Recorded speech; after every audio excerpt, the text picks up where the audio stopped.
A huge part of embodying who you truly are is understanding that you do not need to change yourself for other people. You don't have to try to fit into the boxes that other people want you to. How many times have you tried to change who you are to make other people happy, like you, accept you, keep them in your lives? Um, Maybe to just feel safe in the world, to try to fit in with society. But I think this is one of the biggest barriers that we all face in terms of being who we truly are. It comes down to whether you're going to be true to yourself or you're going to give your power away to the outside world. If you're going to be true to yourself as source, as creation, as the universe, to God, or you're going to give all that power away to the egos in the world and the mass consciousness. And ultimately, it's about your own internalized fear. And it's really tough in a world where most folks are not super conscious or not fully aware of their own power. And so they go around trying to steal energy from others. It can be because they're feeling small and powerless, and the ego loves to cut other people down to inflate its sense of self, to blame, shame, just to anything to make themselves right and other people wrong. But another way this comes out is also where folks try to hmm, grasp onto you. Oh, you're so great. Please do this. Please do that. There, it can be a positive or negative approach, I'll say, where people want to gain some energy. And ultimately, there's no villains here. Everybody's just looking for love, looking for that feeling.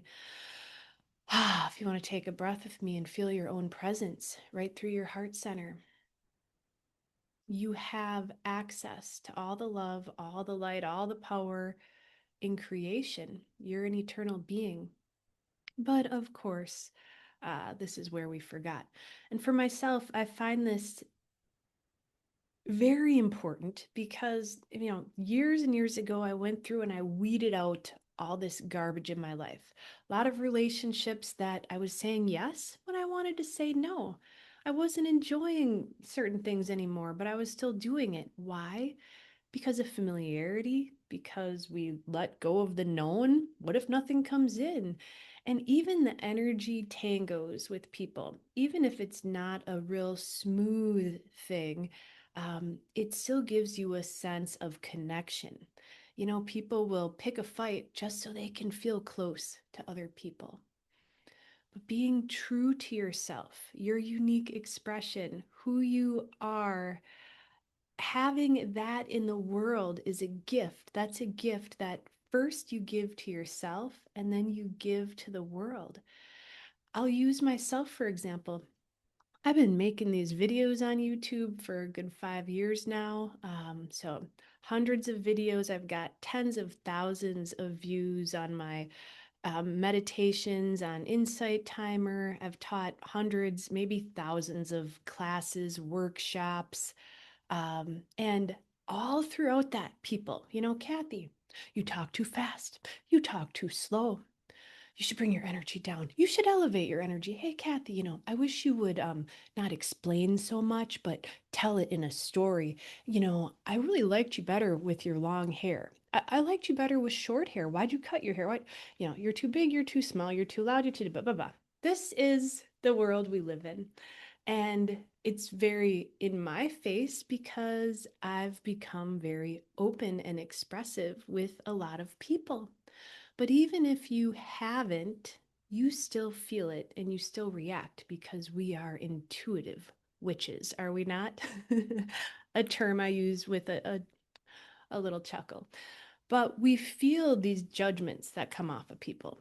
If somebody's judging you, they don't have to say a word. You can feel it, right? They can be smiling, saying, "Oh, it's nice to see you." And behind that word or those words is like daggers coming at you energetically. So what do you do? Now, if I were to try to be everything for everyone that's ever given me feedback like this, I would be exhausted, torn apart, scattered. Oh my goodness, my sense of self would be lost. If you've tried to be a chameleon, and I I would think we all have, you know how you tend to lose your sense of self. And it's like, what am I doing and why? And who am I trying to make happy and why? Unless they're paying my bills or it's somebody in my life that I really, really treasure, then bye. Over the years, I've had to block a lot of people online. I put a lot of stuff out, and not everybody likes it. And that's okay. If you create boundaries, if you say no, if you say thank you, bye, you don't have to do it with hate. You can do it with kindness. You can have compassion for that other person, because if people are, we'll say, repeatedly being unkind or pointing out deficiencies, or maybe they're grasping at you and you don't like that kind of energy either. I certainly don't. You have a compassionate understanding, like, gee, I'm so sorry that you are actually seeking to connect with your own light, but I'm also really sorry that you're going about it in this way. And I'm not going to feed that behavior anymore. I don't want to enable you, number one. Number two, I choose nothing less than love in my life. I'm going to choose love and joy. That's my vote anyway. Uh, is it going to be love or fear? The fear answer is trying to be everything for everyone and then not even being yourself. The love answer is really understanding that you are unique. All right, there are not two of us alike, and your expression is meant to be unique. And right now, we're bringing this light through into a world that is set in all these cookie cutter things, right? Like, to be a mom, you act like this, and be a friend, you got to do that. And to, I don't know, be a YouTuber or a business person, you have to do this and blah, blah, blah. And it's all man made. It's like somebody invented it. And do you really want to follow other people's rules? And especially, do you want to ever listen to other people and decide that they're the expert over you? I I contend that this is one of the, oh my God, what do you call it? The commandments. I was raised Catholic, but I was never good at it. Thou shalt not give, I'm sorry, I'm going to butcher this. Thou shalt not put a false God before me. Ah, that's it. That would be another human, a guru, an expert, a teacher, whatever, somebody you looked up to, the man. I don't know, where you said, oh, I'm going to put their expertise in front of my own knowing.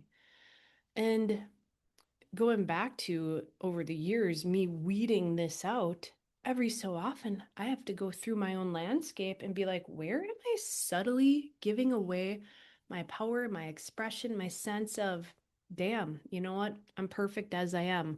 God created this body, or myself as creator, however you want to word that, as this body source. It must be perfect as it is. It created me, and my thoughts and my expression must be perfect as it is, especially if you remove the fear in other people's opinions. So I go through from time to time and I find these things. They're subtle, they're so subliminal, they're so inherent in our society that it can just really take a lot of awareness. So take a breath with me, do a little scan. Have you been given away your knowing to others, or your power, or trying to mold yourself into what other people want you to be? Do you have people, things, situations in your life that you really don't love? Like, we're taught to, I guess, in a spiritual sense, be sacrificial, like put everybody else first. No, start with yourself. You bring that joy through, that enjoyment, that true, your true genius. We all have something unique to share. And if other people haven't seen it before, or they've got a mindset of something different, they might not like it. virtually everyone who was groundbreakingly inventive in this world were dissed by a lot of people. Like people thought they were crazy or weird. Everyone who was ahead of their times was essentially rejected by a lot of people.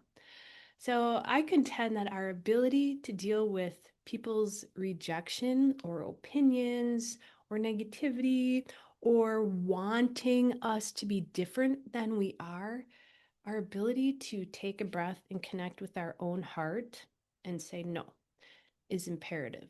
To say, you know what? I was created as I am, and I'm damn perfect. Technically, perfection, imperfection, those are, again, human made ideals of duality. What's perfect? What's imperfect? What's right? What's wrong? So I encourage you to do, speak, act from the heart. And right now, look at any situations in your life. Maybe it's couple different friendships. Maybe you have a fork in the road, this job or that job, this hobby or that hobby, this path or that path. And can you just take a breath and say, which one feels more joyful? Which one would I enjoy more?